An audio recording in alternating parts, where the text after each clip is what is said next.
शाक्त परंपरा में कालीकुल का महत्व। कालीकुल परंपरा सनातन धर्म की एक अत्यंत गहन और आध्यात्मिक साधना पद्धति है जो मां काली और उनकी विविध स्वरूपों की उपासना पर केंद्रित है।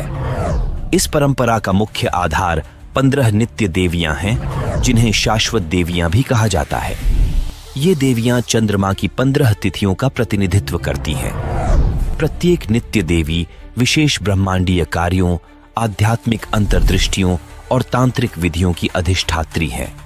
ये देवियां परम दिव्य मां काली से प्रकट होती हैं और शुक्ल पक्ष चंद्रमा की वृद्धि और कृष्ण पक्ष चंद्रमा की क्षय की तिथियों से गहराई से जुड़ी हुई हैं। इनकी महिमा को समझना समय, परिवर्तन और मुक्ति के रहस्यों को प्रकट करता है। 15 नित्य देवियों का स्वरूप। 15 नित्य देवियों का वर्णन कई तांत्रिक ग्रंथों में किया गया है, जिनमें मुख्य रूप से कौलावली तंत्र, तंत्र राज तंत्र और महाकाल संहिता शामिल हैं। प्रत्येक देवी एक चंद्र तिथि की अधिष्ठात्री होती है और उसे अपनी अनोखी शक्ति से समृद्ध करती है। इन देवियों के नाम हैं काली, कुल्ला, कुरुकुल्ला, विरोधिनी, विप्रचित्ता, उग्र, उग्रप्रभा, दीपा, नील, घना, बालका, मात्रा, मुद्रा, मिता। प्रत्येक देवी से विशेष बीज मंत्र, यंत्र और अर्पण जुड़ा हुआ है। ये देवियां पंचदशी मंत्र के 15 अक्षरों से भी संबद्ध हैं। काली प्रथम तिथि। काली सृजन और विनाश की अंधकारमय मौलिक ऊर्जा का प्रतिनिधित्व करती हैं। कालीकुल की मुख्य देवी के रूप में वह सभी नित्य देवियों का स्रोत हैं। क्रीं, क्रीं काली कालिका देवी सर्वशक्ति स्वरूपिणी, त्रैलोक्य जननी नित्य नमस्ते काली के शुभे। अर्थ, काली को नमस्कार जो सभी शक्तियों की मूर्त हैं, तीनों लोकों की सनातन जननी और शुभ हैं। काली निर्भीकता और समय, काल का संचालन करती है, साधकों को मृत्यु से परे जाने का सामर्थ्य देती है। काली सृजन और विनाश की प्रारंभिक शक्ति उस अंधकारमय शून्य से प्रकट होती है जो ब्रह्मांड के अस्तित्व में आने से पहले था। मार्कंडेय पुराण में उनका वर्णन रक्तबीज नामक दैत्य के साथ महान युद्ध के दौरान किया गया है। उसकी गिरी हुई रक्त की प्रत्येक बूंद से एक नया दैत्य उत्पन्न हो जाता था। इस चक्र को रोकने के लिए काली ने उसका सारा रक्त पिया और पूरी दैत्य सेना को नष्ट कर दिया। तंत्र राज तंत्र। काली अनंत रात्रि की जननी है, जहां सृजन, संरक्षण और विनाश ठहराव में समा जाते हैं। वह 15 नित्य देवियों को जन्म देती हैं, जो उनके चक्रीय लय के विभिन्न पहलुओं का संचालन करती हैं। काली मूलभूत अराजकता और अनंत वर्तमान का प्रतीक है, जो समय और स्थान से परे है। वह नित्य देवियों को समय की लय का प्रबंधन करने के लिए प्रकट करती हैं। कपाल द्वितीय तिथि। एक खोपड़ी कपाल धारण करती हैं, जो जीवन की क्षणभंगुरता और वैराग्य का प्रतीक है। वह साधकों को भौतिक संसार की क्षणभंगुर प्रकृति के माध्यम से मुक्ति का मार्ग दिखाती है। ह्रीं, ह्रीं देवी सर्वमाया विनाशिनी, कपाल धारिणी शुभ्रे प्रसीद परमेश्वरी। अर्थ, हे देवी जो माया का नाश करती है, खोपड़ी धारण करने वाली और पवित्रता की मूर्ति है, कृपया प्रसन्न हो। साधकों को आध्यात्मिक वैराग्य और अहंकार के विनाश की शिक्षा देती है। के बारे में कहा जाता है कि वह ब्रह्मांड के विलय के समय प्रकट हुई, जब काली ने अमृत, दिव्य अमृत से भरी एक खोपड़ी कपाल धारण की भूमिका नए सृजन चक्र के दौरान इस अमृत से पुनः जीवन निर्माण की थी। उनका नाम भौतिक अस्तित्व की अस्थिरता और आत्मा की सनातनता का स्मरण कराता है। शक्ति संगम तंत्र। खोपड़ी धारण करती हैं ताकि साधक को यह याद दिलाया जा सके कि जीवन और मृत्यु एक ही शाश्वत सत्य के दो पहलू हैं। पुनर्जन्म और विनाश के बाद जीवन की निरंतरता का सार प्रस्तुत करती हैं। कुल्ला तृतीय तिथि। कुल्ला सृजन के अप्रकट पहलू का प्रतिनिधित्व करती हैं। वह सूक्ष्म और ध्यानमग्न है, साधक को आंतरिक मौन और शून्यता की ओर आमंत्रित करती हैं। क्रीं, क्रीं कुल्ला महामाया योग मुद्रा प्रदर्शिनी। भक्तानुग्रह कारिण्य नमस्ते जगदम्बिके, अर्थ महामाया कुल्ला को प्रणाम, जो योग मुद्राओं का प्रदर्शन करती हैं और भक्तों पर अनुग्रह बरसाती हैं। कुल्ला की उपासना आंतरिक ज्ञान और ब्रह्मांडीय चेतना तक पहुंचने में सहायक है। कुल्ला को ऐसी देवी के रूप में वर्णित किया गया है जो सृजन की अप्रकट छिपी हुई ऊर्जा को धारण करती है। जब देवी काली ने ब्रह्मांड की रचना की, तब कुल्ला निष्क्रिय बीज के रूप में रही, जो सृजन की संभावना को तब तक पोषित करती रही जब तक उसे प्रकट होने का समय नहीं आया। कौलावली तंत्र। कुल्ला सूक्ष्म श्वास में निवास करती है, जो अप्रकट और अदृश्य होते हुए भी सभी को बनाए रखती है।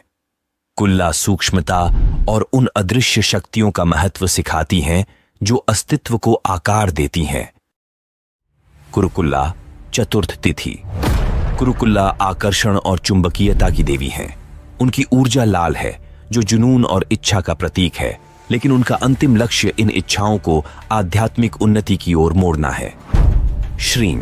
श्री कुरुकुल्ला देवी मोहिनी शक्ति रूपिणी, सर्वलोक वशंकारी त्रैलोक्य मंगल प्रदा, अर्थ हे कुरुकुल्ला देवी, मोहिनी शक्ति की मूर्ति जो तीनों लोकों को वश में करती हैं और मंगल प्रदान करती हैं। वह इच्छा की रचनात्मक शक्ति और उसके रूपांतरण का प्रतिनिधित्व करती हैं। कुरुकुल्ला को अक्सर आकर्षण और रूपांतरण की देवी के रूप में वर्णित किया जाता है। उनसे जुड़ी एक कथा में शिव जब हिमालय में ध्यान कर रहे थे, तो देवी कुरुकुल्ला ने अपनी चुंबकीय ऊर्जा से उन्हें एकता की ओर आकर्षित किया, जो आकर्षण की रूपांतरणीय शक्ति का प्रतीक है। तंत्रराज तंत्र।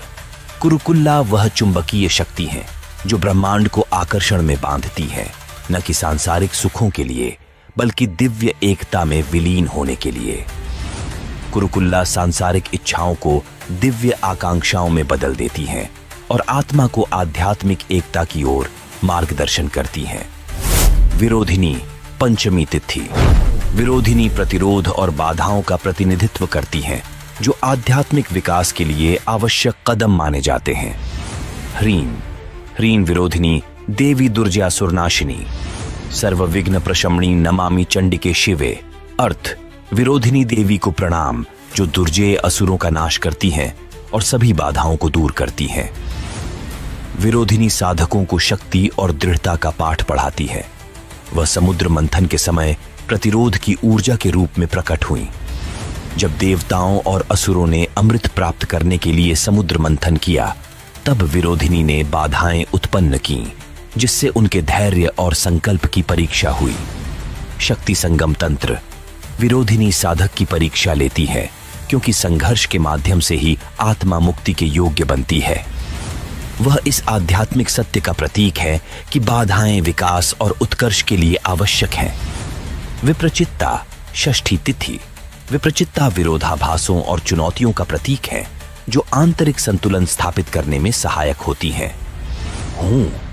हूं विप्रचित्ता महादेवी सर्व बाधा प्रणाशिनी, ज्ञानदात्री शुभाकारी नमस्ते चंडिके सदा, अर्थ हे विप्रचित्ता महादेवी, सभी बाधाओं को नष्ट करने वाली और ज्ञान देने वाली, आपको सदा प्रणाम। विप्रचित्ता आंतरिक संघर्षों को पार करने की आवश्यकता को उजागर करती है। विप्रचित्ता द्वैत और विरोधाभास से उत्पन्न होती है। कौलावली तंत्र में कहा गया है कि वह तब प्रकट होती हैं जब काली मन के भीतर अज्ञान और आत्मसंदेह की शक्तियों का सामना करती है। कौलावली तंत्र। विप्रचित्ता साधक को उनके मन के विरोधाभासी पहलुओं को सामंजस्य स्थापित करने में मार्गदर्शन करती है। वह आत्म जागरूकता और विरोधाभासों के सामंजस्य का प्रतीक है। उग्र सप्तमी तिथि। उग्र तीव्र ऊर्जा और अज्ञान के विनाश का प्रतीक है। दू उग्रे सर्वरक्षाय काल सृष्ट्य नमोस्तुते, भक्ता भय प्रदय नित्य नमस्ते जगदम्बिके, अर्थ उग्रे को प्रणाम, जो सभी की रक्षा करती हैं, समय की सृष्टि करती हैं और भक्तों को निडरता प्रदान करती हैं। उग्र साधकों में आध्यात्मिक परिवर्तन को प्रेरित करती है। वह शक्ति का तीव्र रूप है, जो अज्ञान और अहंकार को नष्ट करने के लिए प्रकट होती है। एक पौराणिक कथा में वह अंधकासुर, जो अंधकार का प्रतीक है, को नष्ट करने के लिए प्रकट होती है। महाकाल संहिता। उग्र वह अग्निमयी शक्ति है जिनका क्रोध आत्मा को ढकने वाले अज्ञान के पर्दों को जला देता है। वह साधकों को अज्ञान के विनाश की आवश्यकता का स्मरण कराती है। उग्र प्रभा, अष्टमी तिथि। उग्र प्रभा तीव्र ऊर्जा का प्रकाशमय रूप है। वह विनाश के बाद प्रकट होने वाली प्रबुद्धता की चमक का प्रतिनिधित्व करती है। क्षौ, क्षौ उग्र प्रभा सर्व जगन मोहिनी शक्ति रूपिणी। सर्व दुख प्रशमणीयम प्रसीद जगदम्बिके। अर्थ, हे उग्र प्रभा जो अपनी शक्ति से संपूर्ण जगत को मोहित करती है और सभी दुखों का नाश करती है, कृपा करें। उग्र प्रभा विनाश के अंधकार के बाद उभरने वाली चेतना का उज्जवल प्रकाश है। वह मन और आत्मा में प्रबुद्धता लाती है जो ज्ञान के आगमन का संकेत है। तंत्र राज तंत्र। उग्र प्रभा वह प्रज्वलित चेतना का प्रकाश है जो अज्ञान के अंधकार के उपरांत प्रकट होती है। वह आत्मा के अंधकार को दूर करने वाला दिव्य प्रकाश है। दीपा, नवमी तिथि। दीपा प्रकाश और आंतरिक ज्योति का प्रतिनिधित्व करती है। वह साधकों को आध्यात्मिक स्पष्टता की ओर मार्गदर्शन करती है। ऐ दीपे ज्योतिर्मयी शक्ति सर्वभूत प्रकाशिनी। ज्ञान प्रदाय के नित्य नमस्ते परमेश्वरी। अर्थ, दीपा देवी को प्रणाम जो ज्योतिर्मयी शक्ति है, सभी प्राणियों को प्रकाश देती है और ज्ञान प्रदान करती है। दीपा आंतरिक प्रकाश की देवी है। कहा जाता है कि जब भगवान शिव अंधकारमय शून्य में सत्य की खोज में भटक रहे थे, तब दीपा मार्गदर्शन के लिए ज्योति के रूप में प्रकट हुई। शक्ति संगम तंत्र। दीपा आत्म जागरूकता का दीपक है जो भक्ति से प्रज्वलित और वैराग्य के तेल से पोषित होता है। दीपा उस आत्मज्ञान का प्रतीक है जो आत्मा को अंधकार में मार्ग दिखाती है। नील, दशमी तिथि। नील गहरे ब्रह्मांडीय शून्य और अज्ञात के प्रति समर्पण का प्रतीक है। ह्रीं, ह्रीं नीलाय नमस्तुभ्यं योग मुद्रा विधायिनी। ज्ञान संपत प्रदायिन्ये प्रसीद परमेश्वरी। अर्थ, हे नील जो योग मुद्राओं का अनावरण करती है और आध्यात्मिक समृद्धि प्रदान करती है, आपको प्रणाम। नील देवी उस समय प्रकट हुई जब देवी काली ने ब्रह्मांडीय बाढ़ के दौरान उन्हें अशांत जल में स्थिरता के प्रतीक के रूप में रचा। उनका शांत नीला स्वरूप सनातन और अपरिवर्तनीय सत्य का प्रतीक है। कौलावली तंत्र। नील अनंत शून्य है, वह नीला विस्तार जहां सभी भ्रांतियां समाप्त हो जाती हैं। नील हमें अराजकता के बीच स्थिरता पाने की प्रेरणा देती है। घना, एकादशी तिथि।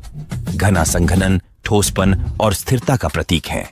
उनकी ऊर्जा साधक को रूपांतरण के चरणों के दौरान स्थिर रहने में सहायता करती है। क्लीन घना नित्याय नमः। घना मन और शरीर की बिखरी हुई ऊर्जा को एकीकृत स्थिति में संघनित करती है जो गहन ध्यान और आत्म साक्षात्कार के लिए आवश्यक है। कौलावली तंत्र। घना अशांत आत्मा को स्थिर करती है, इसे पर्वत के समान अडिग बनाती है जो भ्रांतियों से अप्रभावित रहती है। घना भौतिक और आध्यात्मिक क्षेत्रों में स्थिरता की आवश्यकता का प्रतीक है। बालका, द्वादशी तिथि। बालका मासूमियत, बाल सुलभ पवित्रता और आध्यात्मिक शुरुआत की ताजगी का प्रतिनिधित्व करती है। वह चिंगारी है जो आध्यात्मिक यात्रा के प्रति उत्साह को प्रज्वलित करती है। बालका की ऊर्जा साधकों को उनकी साधना में सरलता और समर्पण की आवश्यकता का स्मरण कराती है। बालका विश्वास के नवीनीकरण और इरादों की शुद्धता का प्रतीक है। वह साधकों को सिखाती है कि मासूमियत और विनम्रता से ही दिव्य कृपा प्राप्त की जा सकती है। बालका आत्मा का वसंत ऋतु है जो नवीनीकरण, वृद्धि और शुद्ध भक्ति का संकेत देती है। ऐ बालका नित्याय नमः। गुण, जीवंतता, उत्साह और नई शुरुआत। तंत्र राजतंत्र। बालका दिव्यता की युवा कली है जो संदेह की धूल से अछूती है और नई शुरुआत की ऊर्जा से भरी हुई है। मात्रा, त्रयोदशी तिथि। मात्रा माप, लय और आध्यात्मिक पोषण का प्रतीक है। वह उस अनुशासन और संरचना का संचालन करती है जो आध्यात्मिक पथ पर निरंतर प्रगति के लिए आवश्यक है। मात्रा यह सुनिश्चित करती है कि साधक के अभ्यास, विचार और कार्य सामंजस्यपूर्ण और संतुलित रहे और किसी भी प्रकार की अतिवादिता से बचें। मात्रा आध्यात्मिक लय के महत्व का प्रतीक है। साधना में नियमितता, कार्यों में संयम और जीवन में संतुलन। वह सिखाती हैं कि निरंतर प्रयास अस्थिर भक्ति से अधिक मूल्यवान है। ह्रीं मात्रा नित्याय नमः। गुण, संतुलन, पोषण और लयबद्ध अनुशासन। कौलावली तंत्र। मात्रा दिव्य ऊर्जा के मापा प्रवाह से आत्मा को पोषण देती है, इसे ब्रह्मांड के साथ सामंजस्य में आकार देती है। मुद्रा, चतुर्दशी तिथि। मुद्रा पवित्र संकेत, प्रतीक और दिव्य क्रियाओं का प्रतिनिधित्व करती है। वह अनुष्ठानों के पीछे की ऊर्जा है जो भौतिक जगत को आध्यात्मिक से जोड़ती है। मुद्रा सिखाती है कि हर क्रिया का इरादा महत्वपूर्ण है, जहां हर संकेत एक गहरे ब्रह्मांडीय सत्य का प्रतीक बन जाता है। मुद्रा सचेत क्रियाओं की परिवर्तनकारी शक्ति और शारीरिक संकेतों, मुद्राओं और अनुष्ठानों का उपयोग करके आंतरिक और बाहरी संसारों को जोड़ने की क्षमता पर जोर देती है। क्रोम मुद्रा नित्याय नमः। गुण, सचेत क्रिया, संबंध और दिव्य अभिव्यक्ति। शक्ति संगम तंत्र। मुद्रा ब्रह्मांड की पवित्र मुहर है जो मानवीय संकेतों को दिव्य आह्वानों में बदल देती है। मिता, पंचदशी तिथि। मिता संयम, आत्मनियंत्रण और संतुलन की बुद्धि का प्रतीक है। वह साधकों को आध्यात्मिक यात्रा में संयम और आत्म अनुशासन के महत्व का पाठ पढ़ाती है। मिता सिखाती हैं कि संयम का अभ्यास करने से आध्यात्मिक प्रगति स्थिर और टिकाऊ होती है। वह अतिरेक से दूर रखकर साधकों को इच्छाओं, विचारों और साधना में संतुलन साधने में मार्गदर्शन करती है। मिता संतुलन के उस मध्य पथ की देवी है जो साधक को अतिरेक और कमी से दूर रखती है। श्रीन मिता नित्याय नमः। गुण, आत्मनियंत्रण, संतुलन और सामंजस्य। महाकाल संहिता। मिता संतुलन के स्वर्णिम पथ पर चलती है, जहां न तो अतिरेक और न ही कमी आत्मा के सामंजस्य को बाधित करती है। नित्य देवियां केवल काली के रूप नहीं हैं, वे ब्रह्मांडीय सिद्धांत हैं जो जीवंत रूप में प्रकट हुई हैं। प्रत्येक देवी की अपनी एक अनूठी कथा और उद्देश्य है। वे मानवता को अस्तित्व के जटिल मार्गों से मार्गदर्शन करती हैं और साधकों को सृजन और विनाश, अराजकता और व्यवस्था, द्वैत और एकता की शक्तियों को संतुलित करने में मदद करती हैं। ध्यान, मंत्र जाप और अनुष्ठानिक पूजा के माध्यम से इन देवियों की परिवर्तनकारी शक्ति का अनुभव किया जा सकता है और समय और स्थान की सीमाओं को पार किया जा सकता है। अगर आपको ये वीडियो पसंद आया हो तो कृपया इसे लाइक, शेयर और सब्सक्राइब करें। हमारे अन्य वीडियो भी जरूर देखें और अपने दोस्तों के साथ भी शेयर करें। वीडियो देखने के लिए धन्यवाद।